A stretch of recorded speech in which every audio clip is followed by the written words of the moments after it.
नमस्कार, आपण पाहतात रयत संवाद न्यूज चॅनल। ठोंबरा येथे रयत युवा संघटना एकदंत बाल गणेश उत्सव मंडळाकडून रक्तदान शिबिर संपन्न।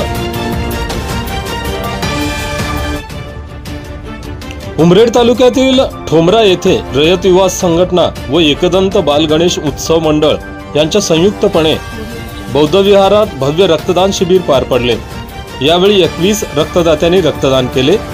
हा कार्यक्रम यशस्वी करण्यासाठी माजी सरपंच निरंजन रंगारी, रयत संघटनेचे अध्यक्ष लोकेश पाटील, उपाध्यक्ष हर्षल रंगारी, वंचित बहुजन आघाडी कामगार आघाडी अध्यक्ष संजीव लोखंडे, चेतन श्याम कुवर, संगपाल रंगारी, सुमित गेडा, योगेश इंगळे, उमेश मेश्राम, सुरेश नेवारे, रुकेशना श्याम कुवर, साईनाथ, ब्लड बँक नागपूरचे अनिल ढोणे, अक्षय घरडे, आकाश बोरकर, शुभम हत्तीमारे, प्रणय मेश्राम आदींसह गावकरी मोठ्या संख्येने उपस्थित होते।